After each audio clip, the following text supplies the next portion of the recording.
Once upon a time, there was a young artist named Clara. Unlike those who painted grand masterpieces, her art consisted of small watercolor paintings capturing everyday moments. A child chasing a butterfly, sunlight through autumn leaves, and raindrops on a window pane. Beloved in her town, Clara often gifted her artworks to neighbors or left them anonymously on park benches to brighten someone's day. Despite her cheerful demeanor, she felt a quiet sadness she could not explain. Living alone in a cozy cottage with her cat, Momo, she sometimes longed for something more, though she wasn't sure what it was. One crisp spring morning, Clara took a walk along the riverbank, her sketchbook in hand. The dew sparkled on the grass, and wildflowers filled the air with sweet scents. As she wandered, she saw an elderly man on a wooden bench, dressed in a worn but tidy suit. His twinkling eyes intrigued her, and beside him was a small wicker basket covered with a checkered cloth. "Good morning," Claire said warmly. "Good morning, young lady," the man replied. "Are you out for a walk or chasing inspiration?" Clara laughed. "A little of both." He patted the bench. "Come, sit. I have something to show you."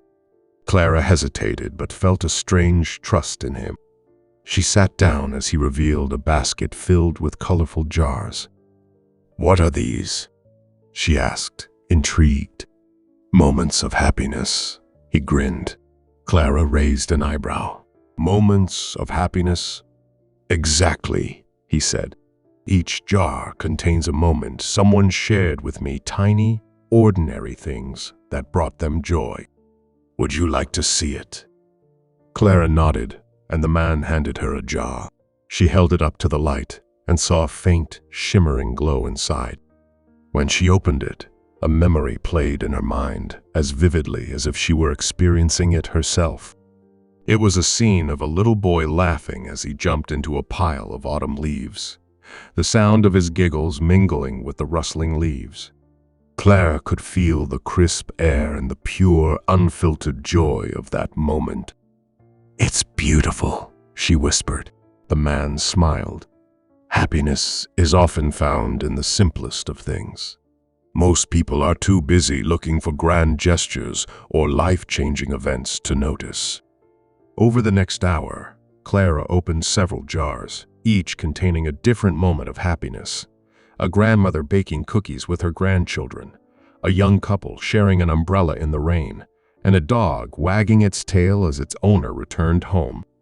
With each jar, Clara felt her heart grow lighter.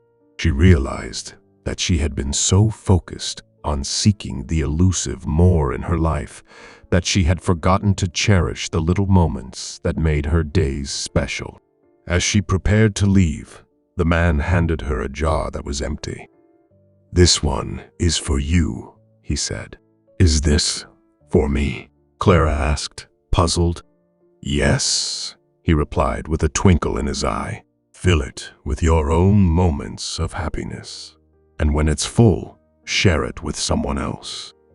Claire thanked the man and made her way home, her mind buzzing with inspiration. Over the following weeks, Claire began to fill her jar. She captured the laughter of children playing in the park, the golden glow of a sunset, and the comforting purr of Momo curled up on her lap. Each time she added a moment, she felt her own happiness grow. She also noticed how her joy began to affect others.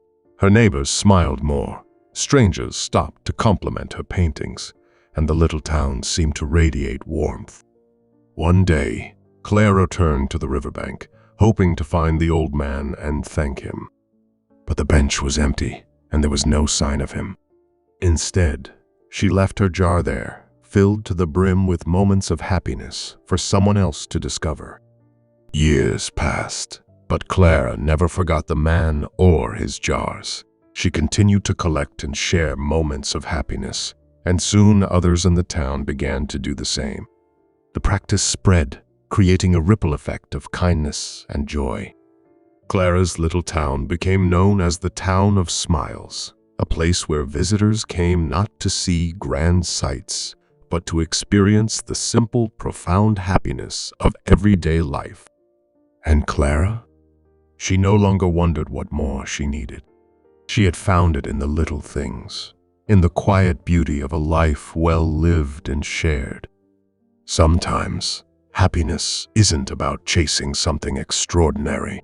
It's about noticing the ordinary moments that make life extraordinary.